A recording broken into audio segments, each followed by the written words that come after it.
You're watching Forsaken Joe. Don't forget to like and subscribe. Enjoy the story. Let's begin. The moment Karen left for work, I went straight to the laptop we shared. She'd left it open, logged into her email, and I didn't even hesitate. My fingers hit the keys like I was typing out a blueprint, not searching for evidence of betrayal. I needed to know everything, and I was going to find it. I pulled up her email first. The usual corporate stuff, meeting invites and newsletters, but then there it was. A few dinner receipts. One from a restaurant in Denver 2 months ago, another from an upscale spot in San Francisco last month. Dates lined up with her travels, but she'd never mentioned either city. Next, I scrolled through her bank statements. Nothing unusual at first. Then I saw it. Charges for hotel stays in towns I didn't recognize. The dates matched up with the weekends she'd taken off, but there were no receipts from her usual business trips. Just random hotels. I felt a pit in my stomach, but I ignored it. I needed more proof. I went to the calendar app, the one we used to plan everything.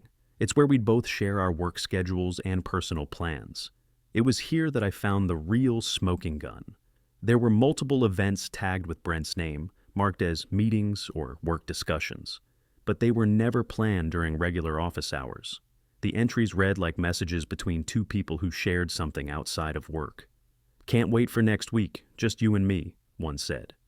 I clicked through the calendar, feeling like I was piecing together a puzzle I didn't want to solve. There was more. Messages from Karen, playful comments, words that didn't sound like a colleague, but like someone she was more than comfortable with, more intimate. I felt disgust settle in, but I shut it down. This wasn't the time for anger. I needed to be methodical, so I gathered the proof. Screenshots, dates, times. Every little piece. A trail that led straight to Brent. By the time Karen came home that evening, I had already started my next move. I sat in the living room, pretending to read, acting like everything was fine, just like I always did. She smiled at me, gave me a kiss on the cheek. I didn't respond. "How was your day?" she asked, sliding into the chair across from me, still fresh from her day at work. "Fine," I said, keeping it casual. She was a great actress, pretending like nothing was wrong. But I knew better. "You're quiet today. Anything on your mind?" she asked, clearly fishing. "Nope," I said. "Just thinking about the Denver trip you've got coming up." She nodded, pulling her laptop out of her bag. "It's a big one. I'll be mentoring the new team members, including Brent. They just promoted him Brent again." I fought the urge to react. Instead, I nodded along, saying nothing. I was collecting pieces, like a contractor taking notes on a damaged foundation. "I'm excited for the trade expo, though," she continued, typing away. "I feel like it'll be a good opportunity for me." "Yeah, I'm sure it'll be great," I said, pretending to focus on the book in front of me. "How's the team holding up?" "Good," she said, her voice warm and light. "Brent is coming along nicely. It'll be good to get him some real mentorship time mentorship." It was all a game to her. I could hear the words in my head. "You're my real teammate." They echoed, a haunting reminder of everything that had already been set in motion. I didn't want to confront her yet, not yet. Later that night, pretending to be asleep, I heard her go to the bathroom. I listened closely, heart pounding in my chest. Then came the whispering, hushed but clear. "Brent, we need to be discreet at the Denver event. Don't let anyone find out." The words cut through me like a knife. Discreet. There was no mistaking it. My suspicions had been confirmed. I wasn't heartbroken, not yet, but there was something else. Something relieving, as if the weight of years of quiet resentment had finally found its outlet. I took a deep breath, suppressing the anger. I didn't want to get caught up in the emotion of it all. I needed a plan. I picked up my phone and dialed Vince Caro, an old friend and one of the top divorce lawyers in town. "Vince, it's David. I need your help. David. It's been a while." "What's going on?" he asked. "I need to make sure I'm covered," I said, my voice low. "I think Karen's been having an affair." I've got the proof. Vince was quiet for a moment. "Affair? Are you sure?" "Yeah," I said, nodding even though he couldn't see me. "It's with Brent, one of her coworkers. I've got emails, receipts, calendar entries. Everything."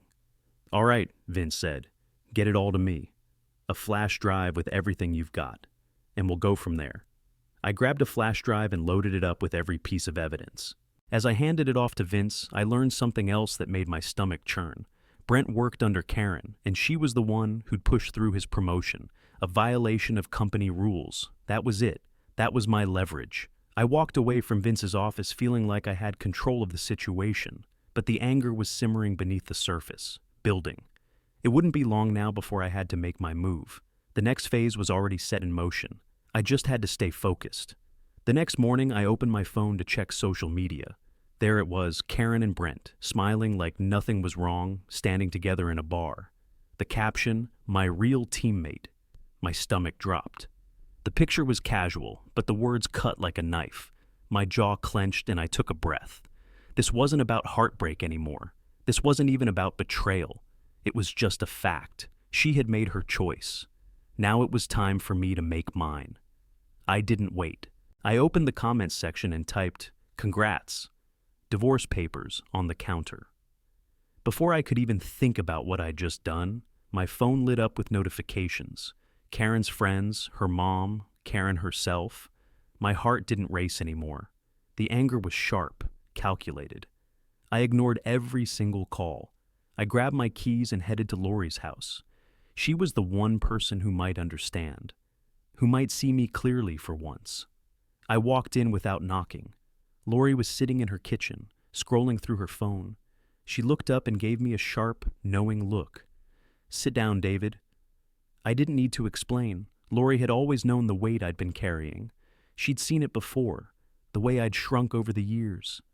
"You've been shrinking," she said, her voice soft but firm. "I've seen it. You've been letting her take everything from you. You didn't even realize it until now, did you?" I sat down, my hands still shaking from what I'd done. I didn't even know who I was anymore. I don't know how it happened, but I do. Now Lori's eyes softened as she stood up and grabbed me a drink. "It's not too late to get back to who you were, you know. This could be the thing that finally puts you back on track." I took the drink from her and nodded, feeling something like relief wash over me. "I'll get through this," I said quietly, more to myself than to her. "But it's going to take everything I've got." She raised her glass. "Then take it. For yourself, David, not for anyone else. You've got a hell of a fight ahead." I didn't have any answers, but I knew one thing for sure. This was only the beginning. Karen was gone, off to Denver for her little work trip with Brent. I had the house to myself for the first time in days. It felt like a breath I'd been holding for far too long. The space was almost too quiet. But I wasn't wasting time on reflection. I had a plan, and it was moving forward. I made sure my first move was surgical. I contacted Karen's HR department anonymously, sending them everything. The emails, the receipts, the messages between her and Brent. I attached dates, times, the works. I didn't just include her affair, I threw in her use of company funds for personal travel. It wasn't just an affair, it was a breach of ethics, the kind of violation that would take her down. Next, I moved to the finances. I'd been preparing for this. I transferred all of our joint accounts into my name, the savings, the house, the investments, everything. Karen had already shown me where she stood. Now it was my turn to make a statement. I left her with her nearly maxed out personal card, a card she'd never really bothered with, but now it would be the only one she had left. If she needed money, she'd have to ask for it, and that would be a privilege, not a right. I wasn't done yet. Retirement funds weren't just up for grabs, so I moved them too, temporarily, into a trust under Lori's name. It felt weird, like I was shifting things around to get some control back, but it was necessary. Later that day, I met Todd. He used to work with Karen until she pushed him out in one of her reorganizations. He was a good guy, didn't deserve to get treated the way Karen treated him, but that's how she was. Todd had offered to keep me updated if HR ever moved against her. "Keep your ears open," I said to him. "If HR starts digging, let me know what you hear." "I will," Todd replied, shaking my hand. "You deserve to know, David. You always treated me right when she didn't. I didn't say anything in response. It was enough." He'd help when the time came. I spent the rest of the afternoon packing up Karen's things. Her clothes, her personal items, everything that wasn't tied to the house was boxed up. I moved them into a storage unit under Lori's name, a quiet, hidden place where Karen wouldn't find them. Not unless she came looking. That night, I went through the house, checking locks, making sure everything was secure. When Karen came back, she'd see that her key no longer worked. There would be no turning back, no excuses. I stood at the door for a long time, thinking about how much I'd changed in such a short time. There was no room for regret anymore, only action, only the next move. And this was the start of it, the first real step toward freedom. Karen came back a day early from Denver. She stood at the door, luggage in hand, her usual key hanging from her fingers. She looked surprised when it didn't work. "David?" she asked, twisting the handle, expecting it to turn. I stood a few feet away, arms crossed. "You're early." Her brow furrowed as she fumbled with the key for another second. "What's going on? Why isn't the door opening?" I gave a small shrug. "I changed the locks." Her expression tightened, but she forced a smile. "David, can we talk? I don't understand what's happening. I didn't move. You can use the guest room for one night, but you need to leave tomorrow." Her eyes flickered between confusion and anger. "What do you mean, leave? Where would I go?" I took a breath, steadying myself before I spoke. "I've made arrangements. Your personal things are in a storage unit under Lori's name. You can pick them up whenever you want." Her mouth opened, but no words came out. She stood there, processing. "Is this some kind of joke?" she finally asked, her voice strained, a mix of disbelief and rising panic. I shook my head, keeping it simple. "No joke. You can have your clothes, your car, and whatever funds are left on your personal accounts. But the house and mortgage are in my name, Karen. You suggested that years ago. Remember?" She froze. I saw the realization hit her. She hadn't thought through the logistics. She had assumed everything would stay the same. The life she built, the comfort she took for granted. I stepped closer, handing her a thick manila envelope. "These are the divorce terms. It's straightforward. You get what's in your name. Everything else," I paused, letting the words hang in the air, "is mine." She blinked, trying to process. "David, you're acting irrational. We can still fix this. Can't we just sit down and talk?" Calmly. I didn't flinch. "I'm done talking." I nodded toward the pizza box, sitting untouched on the counter. "I'll order dinner, but you won't be getting any." Her eyes narrowed, and I could feel the tension crackling in the room. "So, this is how it ends? You're just cutting me out like this?" I didn't answer. I didn't need to. The look I gave her said everything. I had nothing left to give. The emotional severing had already been done. This was just the final act. She didn't move for a moment, but then her anger got the better of her, and she grabbed the envelope from my hand, throwing it on the table. "You'll regret this, David." I raised an eyebrow, unfazed. "You already made your choice. I'm just catching up." She let out a harsh laugh, though it was hollow. "This is ridiculous. You think you can just take everything?" "You don't have a choice," I said coldly. "You don't get to destroy what we built, then walk away with your hands clean. You didn't care about our marriage. You don't get to care about it now." The words hit harder than I expected, but I didn't care. There was no turning back now. I picked up the phone and ordered my pizza, making sure it was just for me. No extra plate set out for her. Karen stayed standing there, but after a few seconds, she finally moved, slowly, like every step was weighted with regret. She pulled her luggage into the guest room without a word. I let her go. There was nothing left to say. When the pizza arrived, I sat at the table alone, eating in silence. I could hear her moving around in the other room, probably trying to make sense of the mess she'd created. But I knew something she didn't. She'd lost the right to fight for anything anymore. This was how it ended. The next morning, I woke up to Karen pacing in the kitchen, trying to put on a face that wasn't quite working. She was clearly gearing up for some kind of rational conversation. Like I hadn't just upended her life the night before. "David," she said, voice strained. "I know things have been tense, but we need to talk about this. We need to fix it." Together, I didn't answer right away. I was more focused on the coffee brewing in the machine.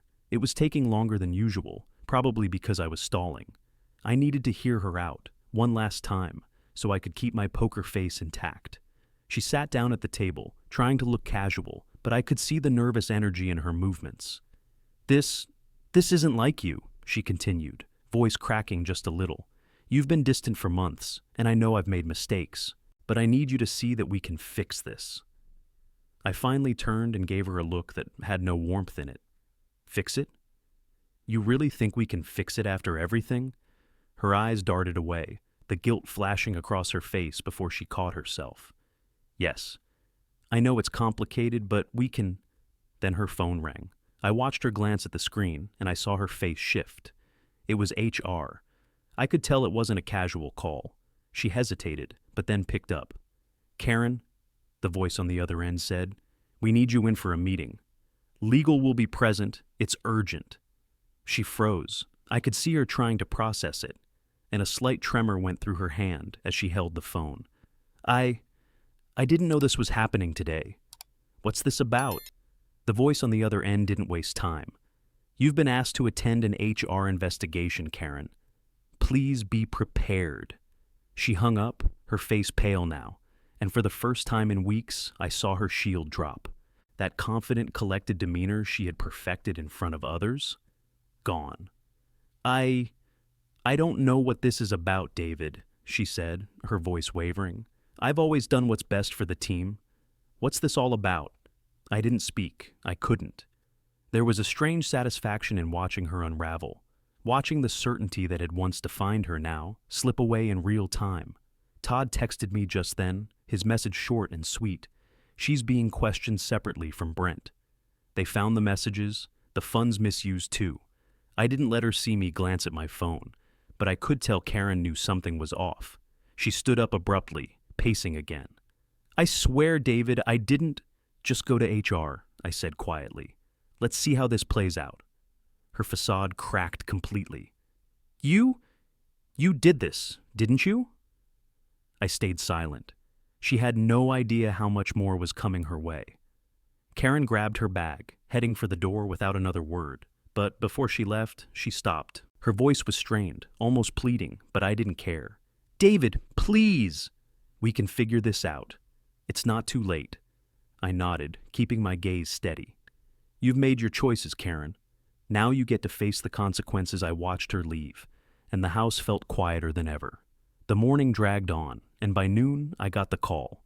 Todd had sent an update. She's gone. They escorted her out with her things. All of it's done. I didn't feel victorious. I felt empty, like I was watching a storm pass through, leaving destruction in its wake. I met Vince later that day, in the dimly lit bar we always went to when things were about to change. She's out, I told him, sitting down across from him. She's fired. Vince raised an eyebrow, a slight smile tugging at the corner of his lips. And the proof you gave them? All in place? Everything, every little piece. She's done. Vince leaned back in his chair, his fingers tapping the table. This changes the game, David. You've got the upper hand now. This will make your case stronger. I nodded, but something still felt off. The battle wasn't over. It had just shifted, and I was ready to play it to my advantage. I just want her gone, I said quietly. I want to be done with this. You will be. Trust me, Vince said, his voice calm but sure. This is just the beginning, but you're on the path. And I'll help you finish it. I didn't need to hear anything else. For the first time in months, I felt like I had the control. Everything I'd planned was falling into place. Now, it was just a matter of waiting for the final pieces to fall. The day of the preliminary hearing arrived, and I sat in the courtroom, trying to keep my hands steady. Karen's attorney, Patricia Wynn, walked in with the sort of confidence I'd expect from a high-powered litigator. She was all tailored suits and sharp edges, a woman who made a career out of cutting people down. She gave me a quick, condescending glance as she set up her notes. I didn't bother responding. I'd learned long ago that the best thing I could do around people like her was to remain silent. The judge entered, and the room went still. Judge Fields was an older guy, no nonsense. He glanced briefly at Karen's flashy attorney before turning his gaze to me. We'll keep this brief, people, he said, his voice gruff but calm. Let's get to the heart of this. Patricia stood, smoothing down her jacket. Your Honor, my client is here today to request a fair division of assets. What David is seeking. Let's cut to the chase, Counselor, Judge Fields interrupted. We all know the reason we're here. Did Karen have an affair with Mr. Brent? Patricia faltered for just a moment, and I could see the panic flash in her eyes. But she recovered quickly, flashing a tight smile. Your Honor, while we acknowledge that there may have been some inappropriate behavior, there is no direct evidence linking my client to any wrongdoing. The judge didn't look convinced. No direct evidence, you say. So, we're to assume that these inappropriate behaviors never happened? Patricia smiled, but it wasn't the smile of someone who was winning. She dodged the question, as I knew she would. It was exactly what I'd expected. She wouldn't confirm anything. Not yet. But the fact that she dodged it spoke volumes to the judge. He wasn't fooled. "Let's move on," he said, his voice turning sharper. "David, you have evidence of misconduct in the workplace, correct?" I nodded and handed over the file Vince had prepared, thick with printouts of emails, receipts, and calendar entries. I'd even gone so far as to include screenshots of Karen's flirtatious messages with Brent. Every little detail, every moment she thought she was alone, thinking I wouldn't notice. Vince had made sure everything was airtight. I didn't just have evidence of the affair, I had everything. The affair, the misuse of company funds, the violation of corporate policies. I watched as the judge flipped through the pages, his face unreadable. "Your Honor," I said, "Karen used her position to advance someone she was involved with. She pushed through Brent's promotion, a direct breach of company rules." I could see Patricia's face tighten as the judge gave her a look. She knew it was coming. She had to know.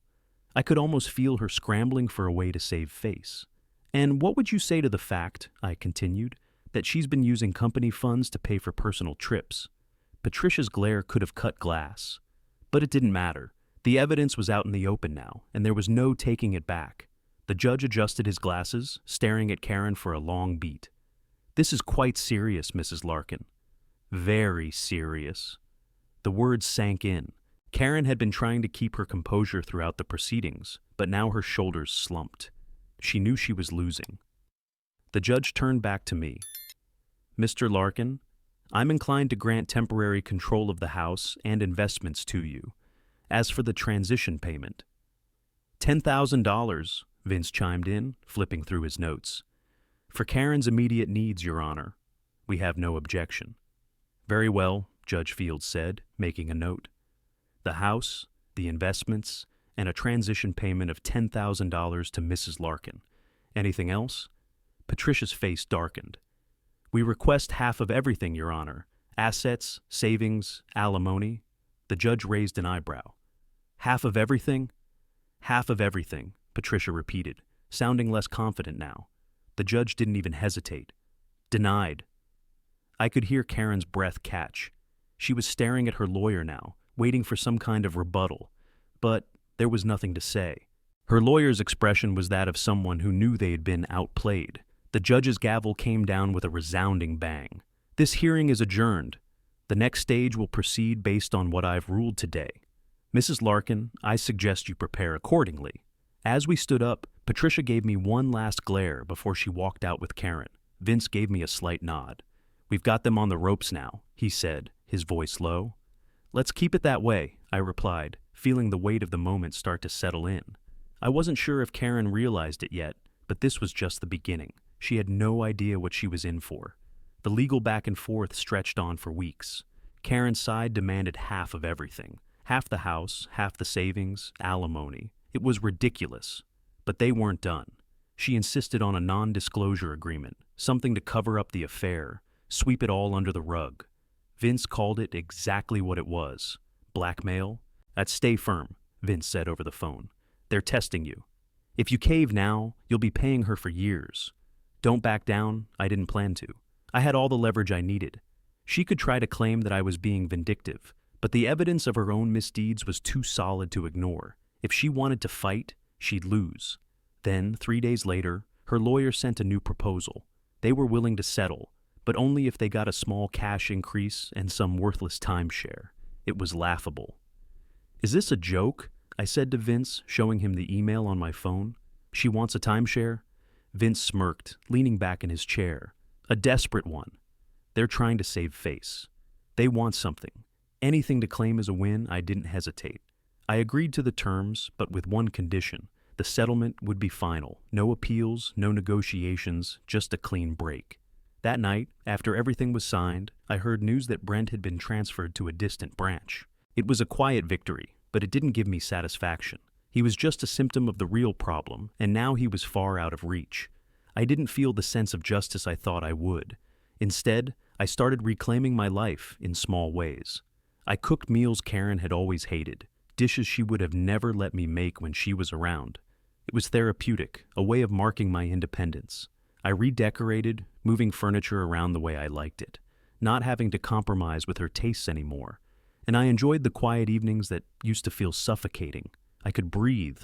It wasn't about revenge anymore. It was about living for myself. The things I had put on hold for years, my hobbies, my work, were back. I hadn't realized how much of myself I had buried until I started digging it up again.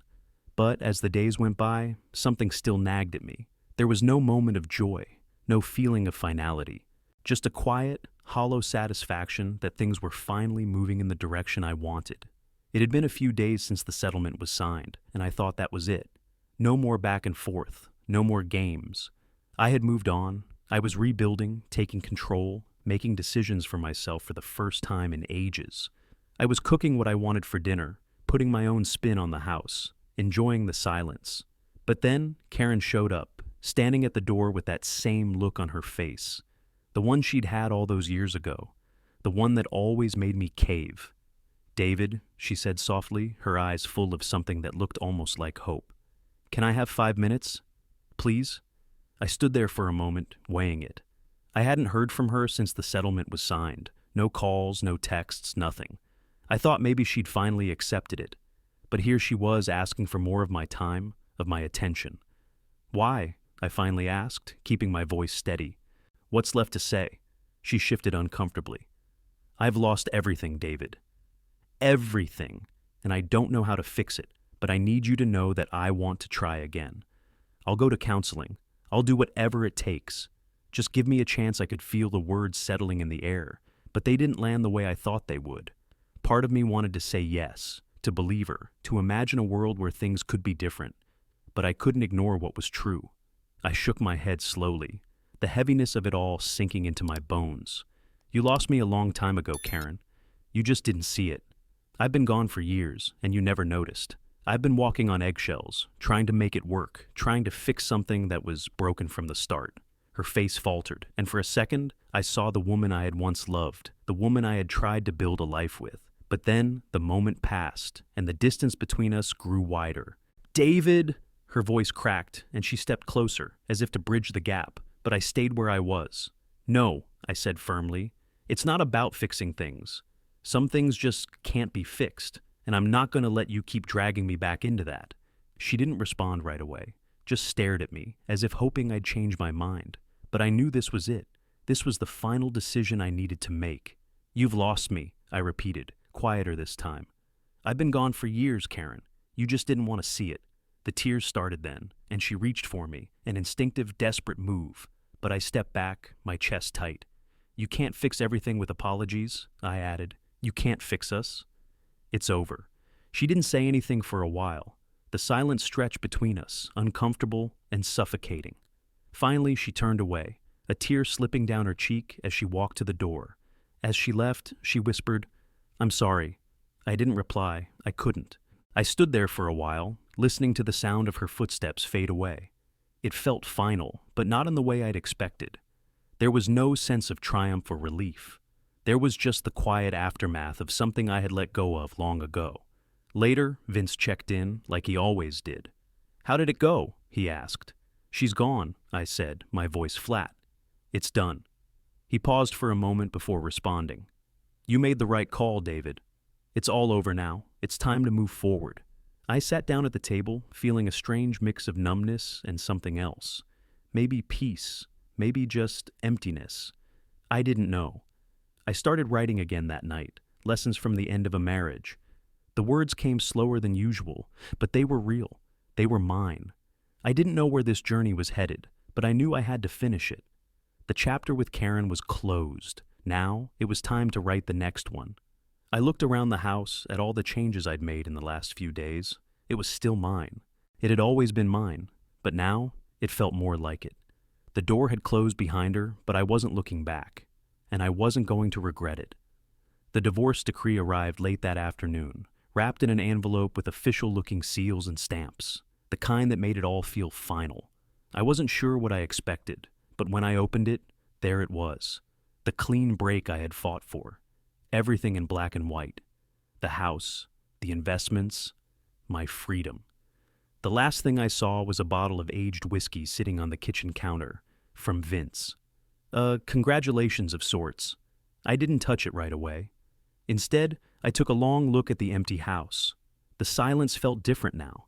It wasn't the loneliness that had eaten at me before. It was something new, something calm. I grabbed the bottle and poured a drink. The first sip burned, not unpleasantly, and I let it sit on my tongue before swallowing. The weight of everything, the divorce, the fights, the years of resentments, seemed to settle in my chest as I stepped out onto the back deck. I looked up at the sky. It was a clear night, the stars piercing the dark like they had been waiting for me to notice them. A soft breeze rustled the leaves, and I realized for the first time that the silence felt like freedom. I raised my glass to the stars and took another sip. My phone buzzed. It was a text from Lori. I smiled as I read it. "You did it. Thank you for letting me be there for you." I typed back, "Thanks for everything. I needed it more than you know." Then I set my phone down and leaned back in my chair, letting the cool air fill my lungs. I thought about the ordinary life ahead. Work, family dinners, hobbies, small things, but they felt right. The small victories, the simple joys, they were all mine again. I thought about what the future looked like, and for the first time in years, I felt excited about the possibilities. Maybe it was the space, maybe it was the quiet, but I knew I was moving forward, and Karen, she was behind me now, not my problem anymore. I took one more sip, savoring the burn. There was nothing left to prove. The chapter with Karen had closed, and as I looked up at the stars, I realized I was ready to start writing the next one. This one would be mine, and I would write it on my own terms.